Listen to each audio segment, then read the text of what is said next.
The small island appeared on no map that Ethan had ever seen. It floated alone in the vast ocean, a dark green speck against the endless blue.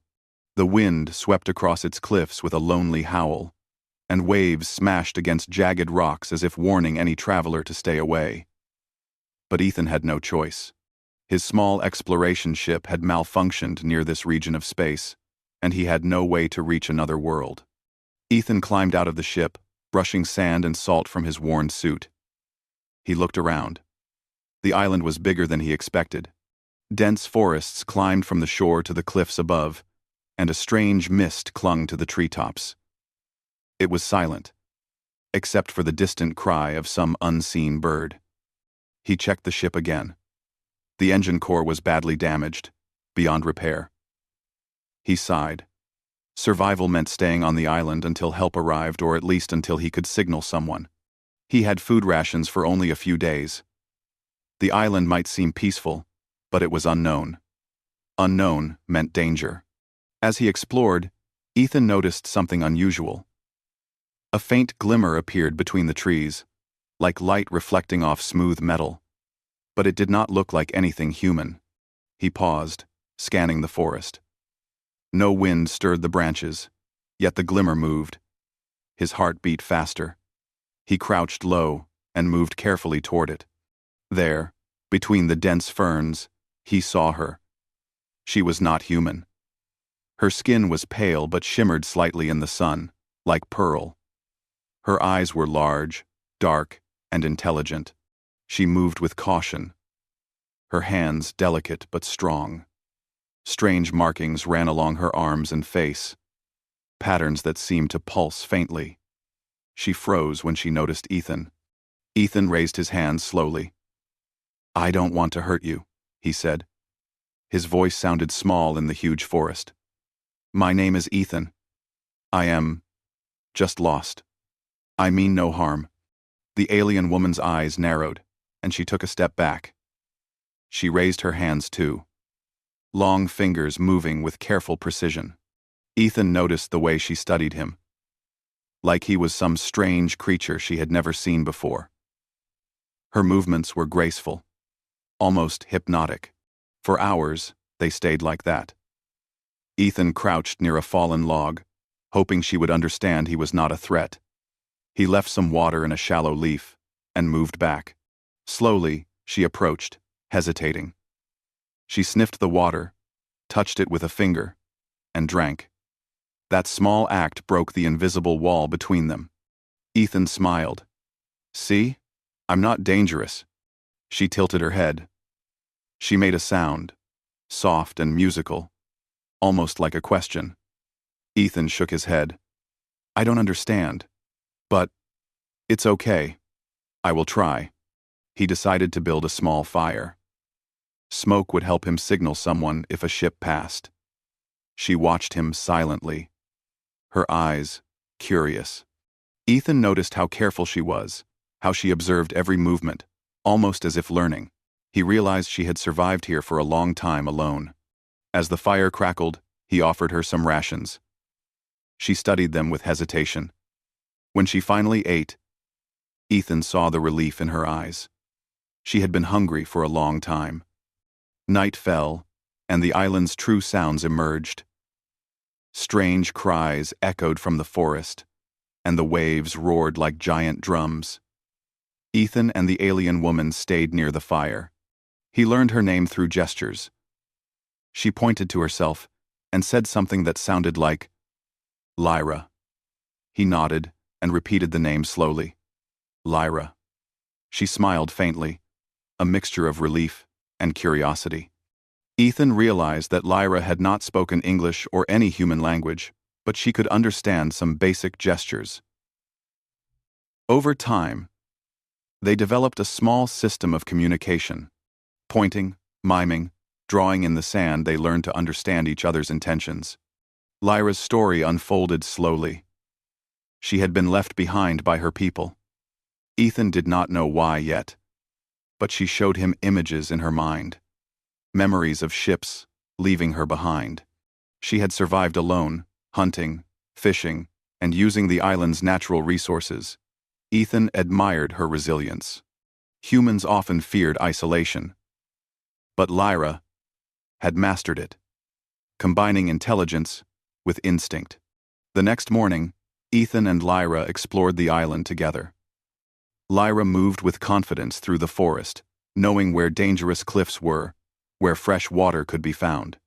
Ethan followed, sometimes tripping over roots, often amazed by her grace. They found a cave that seemed to hide more than just rocks. Inside, Ethan noticed strange marks, signs of alien technology. Some small devices, half buried in dust, blinked faintly. Lyra touched them gently, and they activated for a moment, casting soft lights on the cave walls. She looked at Ethan with wide eyes, showing both pride and sadness. This was her home now, a place she had made safe, even after years of abandonment. Days passed. Ethan helped her gather fruits and fish, while Lyra taught him to use the island's natural traps. They built a shelter together near the cliffs, a small structure of wood and leaves, reinforced with rocks. At night, they watched the stars. Lyra pointed to constellations Ethan had never seen, sharing knowledge from her world, while he described human planets and journeys. One evening, as the sky turned pink and orange, Ethan asked her, "Why did your people leave?" Lyra's expression darkened. She did not answer at first. Then she touched a mark on her arm, showing him a memory. Ships leaving the planet during a conflict, decisions made by leaders, and her being left behind intentionally. Ethan's heart ached for her. Humans often left no one behind, yet here she was, abandoned by those who should have protected her. Ethan decided then that he would not leave her behind. He would protect her, help her survive, and find a way to bring her back to safety. Lyra looked at him, her eyes reflecting hope she had not felt in years. One morning, they noticed strange shapes on the horizon, far across the water. Small ships? Distant shadows? Lyra's body tensed. She had survived alone for so long, but now danger seemed to approach. Ethan grabbed her hand gently. "We face it together," he said. She nodded. For the first time, they were not alone. The island, once quiet and lonely, now held a new bond. Human and alien. Learning from each other, surviving together. Ethan had found Lyra, yes, but he had also discovered something unexpected. The strength and resilience of another being. Different yet so similar. That night, they slept near the fire, ready for whatever the next day would bring. The island was full of unknowns, and the ocean stretched endlessly around them. But Ethan and Lyra were no longer just survivors, they were a team. And on a small island in the middle of nowhere, that was everything. The morning sun broke over the horizon, casting golden light across the island. Waves crashed against the cliffs, and the forest stirred with life. Ethan rose first, stretching and looking at the small shelter he had built with Lyra. She was already awake, her eyes scanning the forest with alertness. Her movements were precise, careful, almost like a predator, but not threatening. Ethan marveled at how she had survived here alone for so long. "Morning," Ethan said softly. Lyra turned, her expression unreadable at first. Then she gave a small nod. She had started to understand that Ethan meant no harm. Over the past week, their silent communication had grown. They understood each other with gestures, pointing, and simple drawings in the sand. Words were limited, but understanding had begun to blossom. Ethan handed her some fresh fruit. She accepted it, nodding slightly, and ate, with quiet appreciation. Ethan noticed the way her fingers brushed against the fruit. Delicate, yet sure, almost as if every movement had purpose. He had never seen a human move like that. Humans were clumsy sometimes. Lyra was precise in everything she did.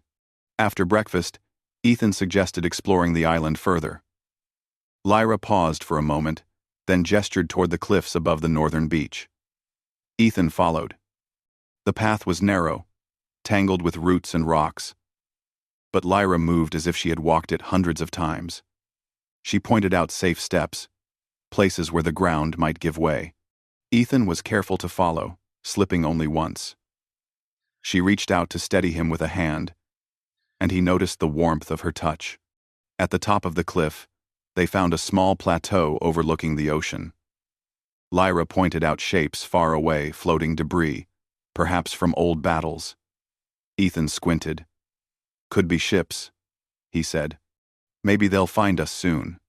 Lyra shook her head. She drew symbols in the sand with a stick, showing him past events. Ships had come before, but they had left without her. Her people had abandoned her during a conflict, long ago. Ethan felt a pang of anger not at Lyra, but at the cruelty of her own species.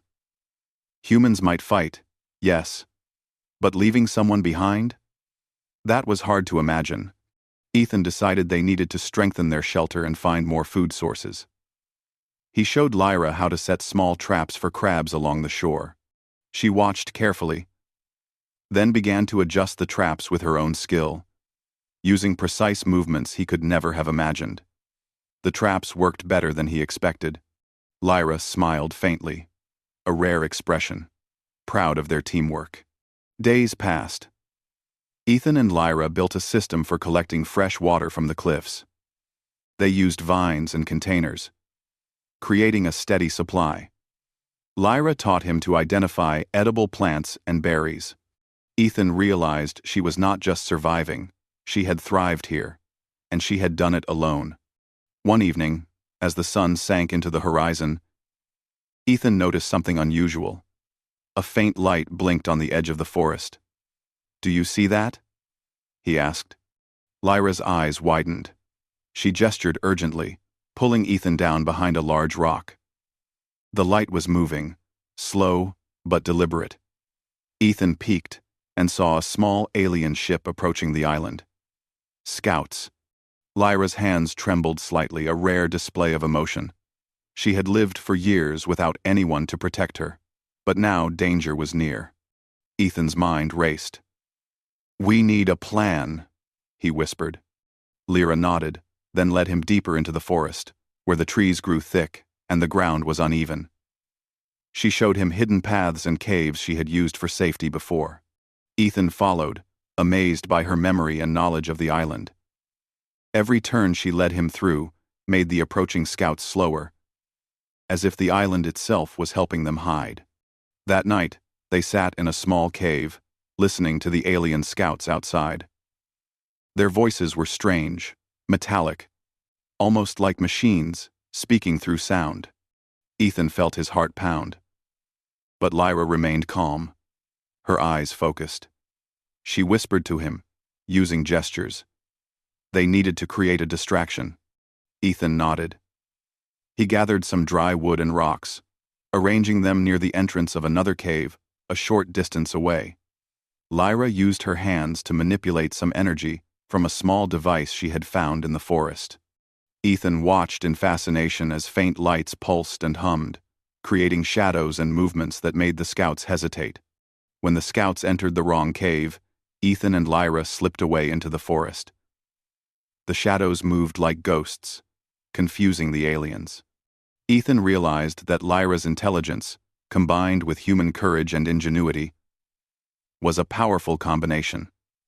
They reached a safer part of the island, hidden by thick foliage. The next morning, they explored the caves near the cliffs.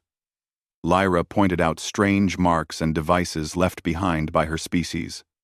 Some were still functional, emitting faint pulses of light. Ethan carefully examined them, marveling at the advanced technology. It was unlike anything humans had ever built. Lyra explained, through gestures and drawings in the sand, how the devices could store energy and even communicate over long distances. Ethan had an idea. If they could repair one of the devices, they might send a signal to passing human ships. Lyra agreed, showing him the correct sequences to activate the devices. Together, they worked for hours, combining human resourcefulness with alien precision. Finally, A soft beam of light shot into the sky, a signal strong enough to reach orbiting ships. As they rested, Ethan realized how much he had learned from Lyra. Humans were clever. Yes. But Lyra's species had skills humans could only imagine. And yet, there was something uniquely human in his courage and his determination to protect her. Lyra seemed to sense it too. She looked at him, her eyes reflecting both gratitude and something more trust. Days turned into a week. Ethan and Lyra grew closer, their bond deepening beyond mere survival. They hunted together, cooked together, and explored hidden parts of the island. Ethan shared stories of human worlds, of cities and machines and stars. Lyra shared visions of her people, their ships, and the great wars that had left her stranded. One day, while gathering fruit near the cliffs, they saw more signs of approaching scouts. This time, they were closer, moving faster. Ethan and Lyra prepared themselves, setting traps and hiding points. When the scouts arrived, they were met with unexpected obstacles. Sharp vines, hidden pitfalls, and small energy pulses from Lyra's devices created confusion. The scouts were disoriented, unable to track them accurately. Ethan realized something important. Human determination, combined with alien skill, could overcome even the most advanced threats. They were not just hiding, they were fighting smart, using the island itself as a weapon. Lyra's knowledge of the terrain and technology made them nearly untouchable. That night, as the scouts retreated, Ethan and Lyra sat on a cliff overlooking the ocean. The moon reflected on the waves, and a soft wind carried the scent of the forest. Ethan turned to her. "We survived today," he said. Lyra nodded. She made a soft sound, almost like laughter, but musical and alien. It was the first time Ethan heard her express joy openly. He realized that for the first time in years, she felt safe because of him. Ethan thought about the future. They could not stay on the island forever. Scouts might return, and other dangers could appear. But for now, they had each other, and that was enough. They had learned to trust, to work together, and to survive against odds that would have crushed others. As dawn broke again, Ethan and Lyra prepared for another day. They checked their traps, gathered food, and repaired small shelters. Every moment of cooperation strengthened their bond. Ethan realized that Lyra was more than just an alien left behind. She was a teacher, a partner, and perhaps the first true friend he had made beyond humanity. The island, once a place of isolation, had become a symbol of resilience. It was a place where human courage met alien skill. Where survival required more than strength, it required trust, intelligence, and heart. Ethan and Lyra were ready for whatever came next. Together. But even as they rested that night, watching the stars, a distant shadow moved across the horizon. Other ships were coming. Larger and faster. Ethan knew that their greatest challenge was yet to arrive, and this time, the island alone might not be enough to protect them. Ethan and Lyra exchanged a look. No words were needed. They would face it together. And in that moment, they were no longer just a human and an alien. They were a team, a force born of survival, trust, and hope. A combination that even the most advanced scouts could not ignore. The island's wind blew.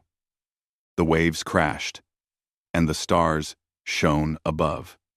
Somewhere, out there, danger approached. But on the small island, two beings from different worlds had found each other, and that made all the difference. The island was quiet as the first light of dawn touched the cliffs. Ethan and Lyra had spent the night preparing for what they knew would come. The distant shapes on the horizon had grown larger during the night, ships moving fast, scanning the waters for any sign of life. Lyra had never faced such a threat before, and Ethan's stomach churned with fear. But neither of them showed it openly. They had learned to rely on each other.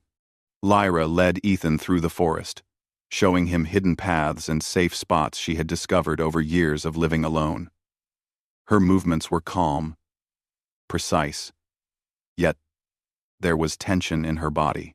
Ethan followed closely, carrying small packs of supplies. They had to move carefully. Any mistake now could mean discovery.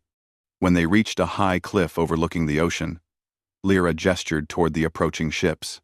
Ethan squinted and realized that they were not just scouts, they were larger, armed, and clearly meant to capture her. Panic tried to creep in, but he pushed it aside. Survival required calm, and for that, they needed a plan. Lyra pointed to a narrow gorge between the cliffs. She drew in the sand with a stick, showing Ethan a pattern of movements, traps, and energy pulses. He understood quickly. They would use the island itself as a defense. Rocks would fall, vines would trip pursuers, and small bursts of alien energy would create confusion. It was risky, but it was the only way. As the ships drew closer, Ethan and Lyra positioned themselves along the paths. Lyra activated a small device she had repaired. A faint glow, humming in the dark. Ethan set rocks and logs carefully. The island seemed alive, ready to protect them. The first scouts arrived just as the sun rose fully. Ethan and Lyra waited silently. The scouts moved cautiously, unaware of the traps ahead. Lyra triggered the device. A pulse of energy shot outward, and lights danced across the trees. The scouts paused, confused. Then a rock tumbled down a hidden slope, followed by another, and the path became dangerous to navigate. The scouts faltered, giving Ethan and Lyra the chance to slip past. They moved quickly, using every hidden path Lyra had memorized. Ethan marveled at her skill. She had survived alone on this island for years, and now that experience was saving them both. Hours passed as they navigated the forest, cliffs, and caves. Occasionally, distant blasts of energy shook the ground as the scouts tried to regain control. Ethan and Lyra remained calm, moving with precision and trust in each other. Their teamwork was seamless, a combination of human ingenuity and alien skill. By midday, they reached a small beach on the far side of the island. Lyra pointed to the horizon, where a faint glimmer caught Ethan's eye. Human ships, rescue ships. He felt a surge of relief, but he knew the scouts would notice them soon. They needed a distraction. Ethan and Lyra worked quickly. They set small fires along the opposite shore and triggered several energy pulses with Lyra's devices. Smoke and lights created the illusion of a large presence, drawing the scouts' attention away. It worked perfectly. The alien ships veered toward the false signals, giving Ethan and Lyra a clear path to the beach. As they reached the shoreline, Ethan activated the emergency beacon on his pack. The human ships responded immediately, their engines roaring as they approached. Lyra watched, her eyes wide with awe. She had never seen human technology move so quickly and efficiently. The alien scouts noticed the approaching ships too late. They tried to turn back, but the human vessels fired warning beams, forcing them to retreat. Ethan and Lyra climbed aboard the rescue ship, exhausted but alive. The crew stared in disbelief at the alien woman standing beside Ethan. Her markings and presence unlike anything they had ever seen. On board, Ethan helped Lyra to a seat. The humans were cautious, but respectful, understanding the danger she represented if mishandled. Lyra studied the humans carefully, curious about their behavior, their emotions, and their determination. She had expected fear and hostility, but instead, she found cooperation and courage, something her own species often lacked. As the rescue ship left the island behind, Ethan and Lyra looked back at the cliffs and forests that had been their home for so long. The island had been harsh, lonely, and dangerous. But it had also taught them both valuable lessons: trust, resilience, and the strength of partnership. Lyra began to speak, slowly at first, her voice soft but clear. She told Ethan her full story. Her people had abandoned her during a conflict, leaving her to survive alone. They had considered her expendable, a casualty in a larger war. Ethan listened, anger and sadness mixing in his chest. No human would have left a comrade behind in such a way.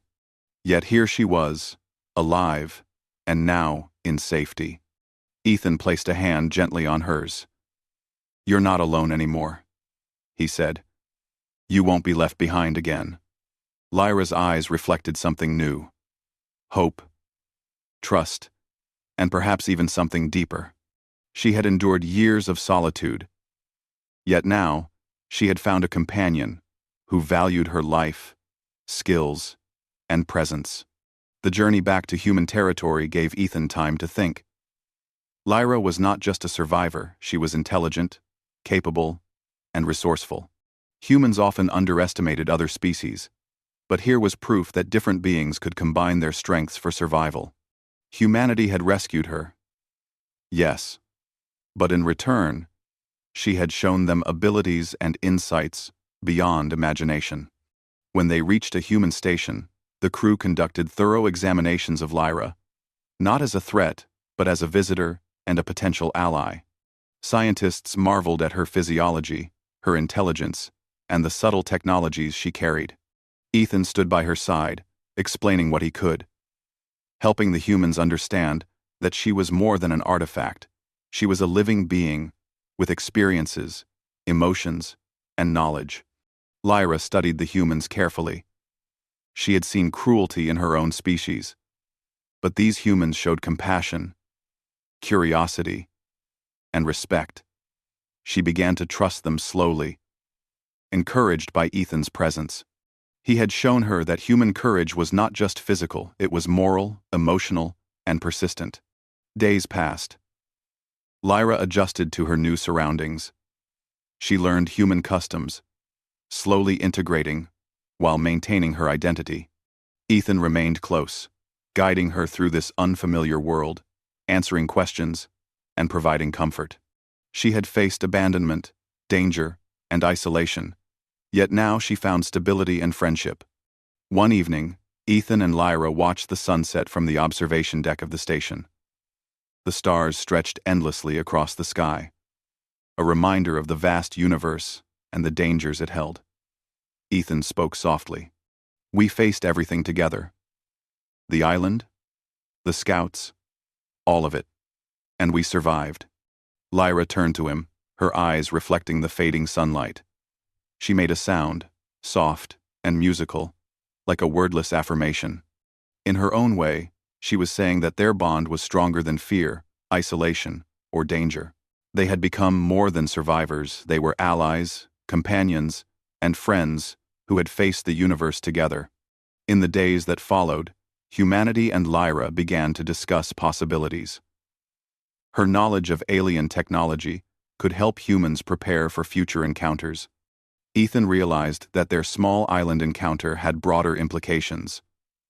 A bridge between species, a lesson in cooperation, and a chance to learn from one another. Lyra studied maps of human space, pointing out where her people had been active, where conflicts had occurred, and where threats might arise. Ethan listened, impressed by her strategic mind. She was not just a survivor, she was a teacher, a guide, and perhaps the first link between humanity and other advanced civilizations. Despite the challenges, Ethan and Lyra never forgot the island. It had been their proving ground, the place where trust and survival had been tested. They often spoke of it, remembering the cliffs, the forests, and the small cave that had been both refuge and home. It had been harsh, but it had prepared them for everything that came next. Weeks later, Lyra made a decision. She would remain with humans for now, learning, sharing knowledge, and building connections. But she also wanted to return one day, to the island, to honor her past and the place where she had survived alone. Ethan promised to go with her, not as a protector but as a companion. Together, they would face whatever challenges awaited them. The final days of their recovery passed quietly. Lyra and Ethan had learned from each other. Human courage and ingenuity complemented alien skill and knowledge. They had faced danger, survived, and built trust where none had existed before. Their bond was unspoken but strong, a silent promise that neither would be abandoned again. As the sun set on the station, Ethan and Lyra looked at the stars, knowing that the universe was vast, unpredictable, and sometimes dangerous. Yet they faced it together, not as separate beings, but as partners. The island, once a place of isolation, had taught them that even in the smallest, most remote places, connections could form, courage could rise, and hope could shine. Lyra smiled faintly, brushing her hand against Ethan's. He returned the gesture, understanding perfectly. They had survived the impossible, learned to trust across worlds, and found friendship where none had seemed possible. And as the stars stretched across the night sky, Ethan knew one truth. Humanity had not only rescued an alien left behind, but had also gained a friend, an ally, and a reminder of the power of compassion, courage, and connection. The universe was vast, but together, they were ready for whatever came next.